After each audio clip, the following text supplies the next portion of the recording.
passiamo la parola all'ultimo, e poi daremo spazio alle domande se ci sono, all'ultimo nostro ospite, che è il professor Castano, che è stato per quasi 10 anni direttore di Sefarad, che è questa rivista qua, che c'è anche qui nella biblioteca, chi è interessato quindi potrà trovare.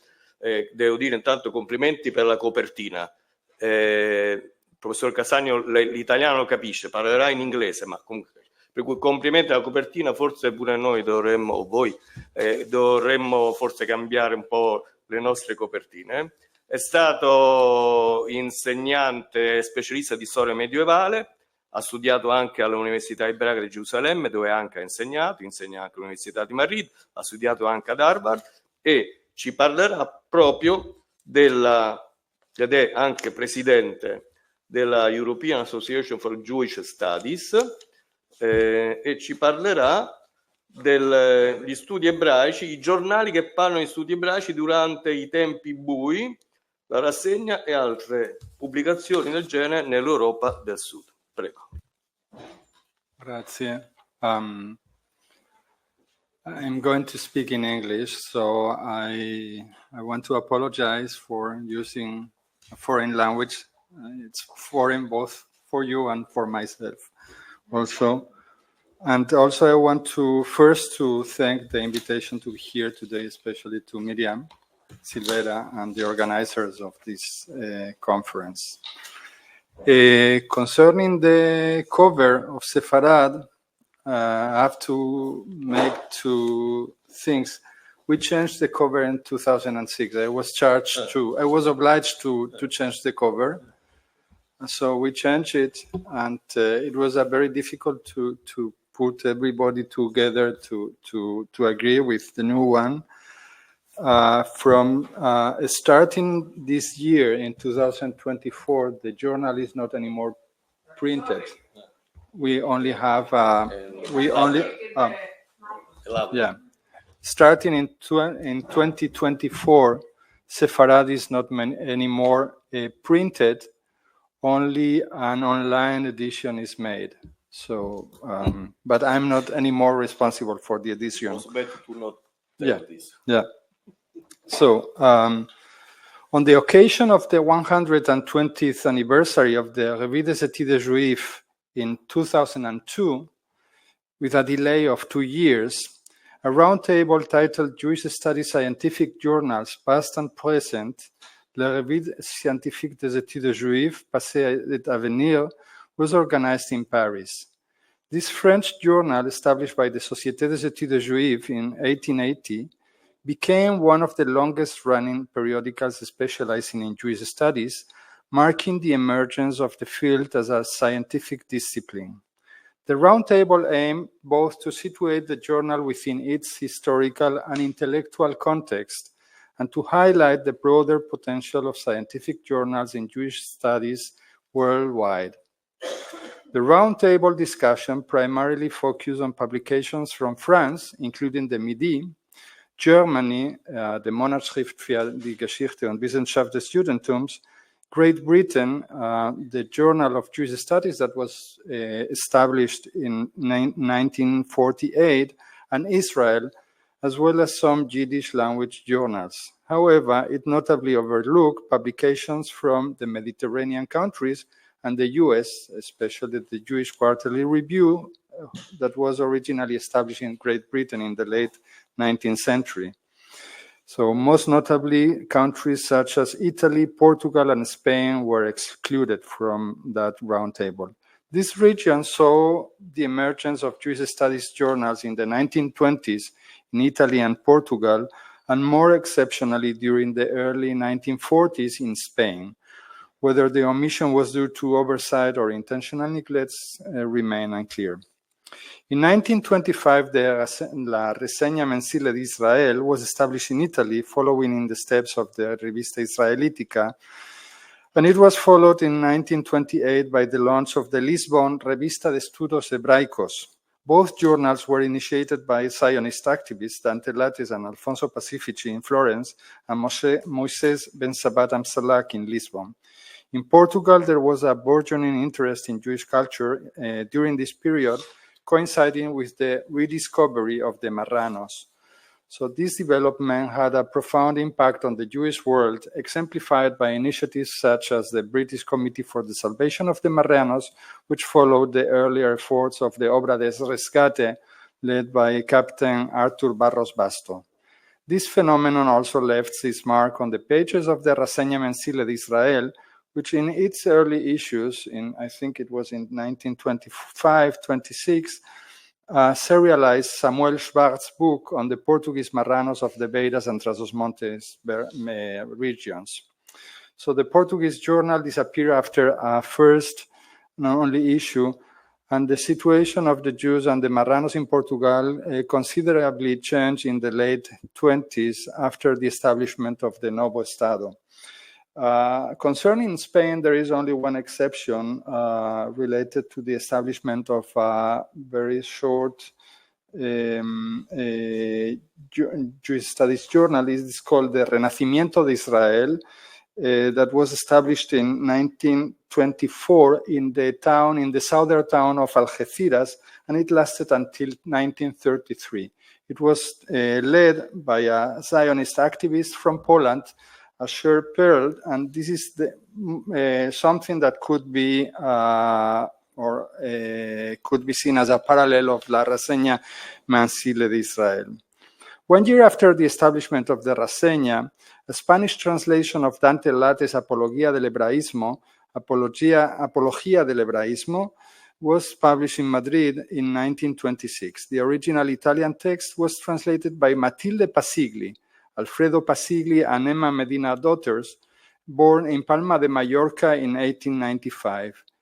Emma Medina's daughter had attended the French and the Liceo Francés in Madrid and left Spain at the age of 26 to marry her relative Enzo Bonaventura in Florence. Lattes' book offered one of the few opportunities for the Spanish audience at the time to learn about Judaism. In the 1920s, the Spanish Jewish community was sparse and primarily concentrated in Madrid, Seville, and to a lesser extent in Barcelona. These communities were predominantly composed of Sephardic Jews who had arrived from the Moroccan Protectorate and the waning Ottoman Empire.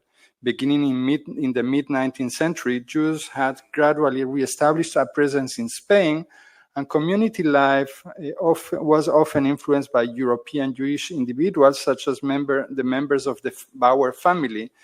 By the way, the Bauer were involved in printing as owners of the most important printing press in Spain in the 1920s. So the Bauer were the representatives of the Rothschilds in Spain. A glimpse into these early communities captured in Rafael Cansino's Assange novel Las Luminarias de Hanukkah. By the 1920s, Jewish studies had already found a foothold in Spanish universities, with courses introduced in 1915. However, apart from the brief tenure of Abraham Yehuda as a professor, the field was dominated by Hebrew philological scholarship, primarily focusing on the study of the Bible and cultivated by Catholic scholars. Returning to Matilde Pasigli, she, her husband, and the Florentine lawyer Alfonso Pacifici traveled to Palestine in August 1924. Both Enzo Bonaventura and Pacifici had studied under Samuel Hirsch Margulis, the esteemed rabbi of Florence. One of Matilde's sons, David Asheri, would go on to become a prominent scholar in Israel and a member of the Israeli Academy of Science. Despite her emigration to the land of Israel in September 1939, Matilde maintained her connection with Spain, especially after his husband was killed in the attack against the bus of the Hebrew University in 1948. And she's recorded as a participant from Israel at the course of Hispanic philology held at the University of Salamanca in 1952. So she became at the time assistant to Chaim Perry, Heinz Flaum, professor of Romance Studies at the Hebrew University of Jerusalem.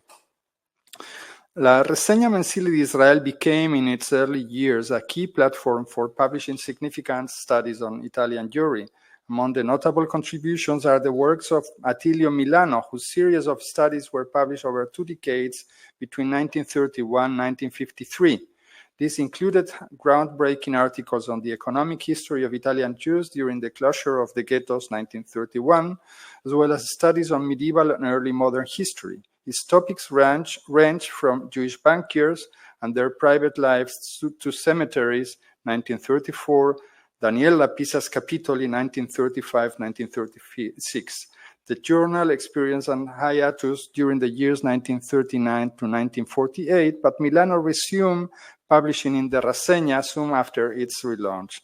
His later contributions included studies on the private lives of Jewish bankers, 1948, the Casa dei Catecumeni, 1950, Inviati da Terra Santa, 1952, and Jewish money lending, 1953. La Rassegna Mensile di Israel dedicated an issue in his memory in 1970.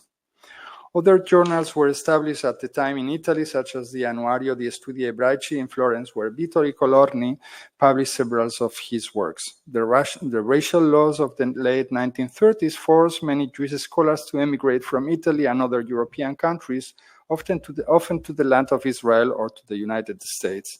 These dark times saw the disappearance of most existing European Jewish studies journals. This was the case with the Rassegna Mensile di Israel. Last issue was published in 1938. The Monatsschrift für die Geschichte und Wissenschaft des Judentums, last issue in 1939. The Revue des Études Juives, last issue was 1938, with the sporadic publication in 1941 and 1946, and resumed in 1948. Numerous other journals in Central and Eastern Europe ceased entirely. The war and the Holocaust brought about the devastation of Jewish academia across the continent. Remarkably, the only known instance of a Jewish studies journal being established in continental Europe during this decade was Sefarad, launched in 1941. This occurred at a time when Spain, under the victors of the Civil War, was aligned with Nazi Germany and Fascist Italy, though officially maintaining a neutral or non-belligerent stance. The two editors of Sefarad were Hebrew scholars of markedly different profiles, Francisco Cantera Burgos, based in Madrid, and José María Millás Vallecrosa, based in Barcelona. What united them was their fervent Catholicism, a key factor that enabled the journal's creation under the prevailing circumstances. The introduction to the first issue, and I want to follow up what my predecessor was talking about, all these introductions to the issue of the Rassegna. The introduction to the first issue of Sefarad, likely authored by Francisco Cantera, reflects the environment of the time. In it, the editors contrast Sephardic Jewry, described as a more spiritualistic and less materialistic than Ashkenazi Jewry. The so-called mystique of the Sephardic racial superiority, as mentioned by John Efron in his article of 1993. Upon reflection, I believe this characterization represented their genuine beliefs rather than being a strategic justification for the journal's publication. This perspective aligns with the Spanish approach to the Sephardic diaspora in the 1920s, which often romanticized Sephardic culture as identifying it with the Spanish soil.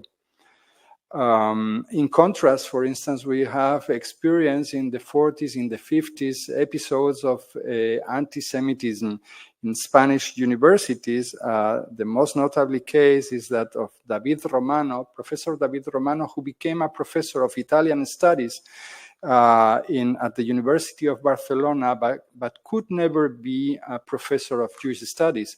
He was notably probably the best specialist in Jewish studies and in Jewish history in Spain in the 20th century.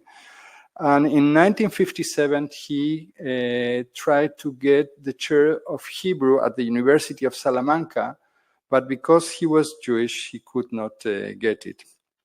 Unlike other countries, Jewish studies in Spain was dominated by Catholic scholars during this period. It was not until 1961 that a Jewish scholar, Yaakov Hassan, achieved a tenure position in the field. Hassan, who specialized in Sephardic studies, including post-expulsion language and literature, was appointed at the Spanish National Research Council. the Thesik. I wanted to point here to the difference between that also singularizes Spain and Portugal regarding the Jewish past to the rest of the European countries, since the expulsion of the Jews from the Iberian kingdoms in the late 15th century voided these countries of any Jewish population, at least until the 19th century. Nevertheless, under the constraints of limited publishing opportunities, some Jewish scholars contributed to Sefarad. Notable figures such as Cecil Roth, George Baida, and Michael Molcho sent their. By 1947, Sefarad had already addressed the Holocaust, notably through an article by Molcho, a Greek Sephardic scholar, documenting the annihilation of the Jewish community of Salonika. 3 years earlier, in September 1944, Francisco Cantera, then deputy president of the Spanish National Organization of Catholic Propagandists, publicly denounced the killing of 4 million. This is the exact quotation of what he says: 4 million of Jews in Eastern Europe during a speech at the organization's annual Congress. By this point, in September 1944, Spain's regime had shifted its stance, aligning with the victorious allies. Over the years, Sefarad primarily focused on the medieval history of Spanish Jewry and their Hebrew literature, though in recent decades this scope has expanded to include studies on the early modern and modern periods of Jewish history and culture, paralleling trends in the Raseña Mensile de Israel. I would like to highlight the work of a non-professional scholar whose contributions to the study of early modern Jewish Spanish and Portuguese communities in Italy are remarkable. This scholar, Aaron de Leone Leoni, published in both Sefarad and Raseña, reflecting this journal's openness to diverse periods and cultures. I had the privilege of editing some of his articles for Sefarad. Leoni's first publication in Raseña appeared in 1986, focusing on Sephardic Jews under Ercole I and Ercole II in Ferrara. This was followed by studies on Joseph Serralbo and the martyr Joao López, also known as Samuel Abudiente, in 16th century Ferrara, published in 1991, and on the Benveniste Nassif family's prominent figures of Castilian origin in Ferrara during the same period, 1992. He has also expanded his scope to include the German Jewish community in Ferrara, 1996. Leoni's contributions to Sefarad began with a short article on John Tofatias, also known as Álvaro Vargas, the co-editor of the Bible of Ferrara in 1997. The Bible of Ferrara was the first published translation of the Bible into Spanish, and it was the translation used by Jews. He followed this with a biographical sketch of Manuel López Vichacho, a leader of the Sephardic community in Antwerp and later Pesaro in the 16th century, in 1999. Many of his Sefarad articles focus on literary and linguistic topics, including studies on Abraham Uskes Salter, 2001, John Tovatias Sidur, 2003, and the pronunciation of the Ayin, 2006 and 2008. His final contribution to the Raseña was an extensive study of Sephardic Jews in Venice, published in 2001. The Raseña Mensile de Israel attention to what I might term hybrid Judaism is exemplified also by its 2015 special issue that was edited by Miriam Silvera and Ana Foa, on honoring the American Jewish historian Joseph Chaim Yerushalmi. So I mentioned the dark times of the title of my intervention. I mentioned the dark times in the title of my presentation. We are now facing right now a difficult period in Jewish history. We saw last spring a number of very, I would say, violent, in some cases, protests across universities In the case of Spain, I experienced this personally, but also extended also against Jews. So time will say if we will see again these dark times in our days. So hopefully not. And thank you for your attention.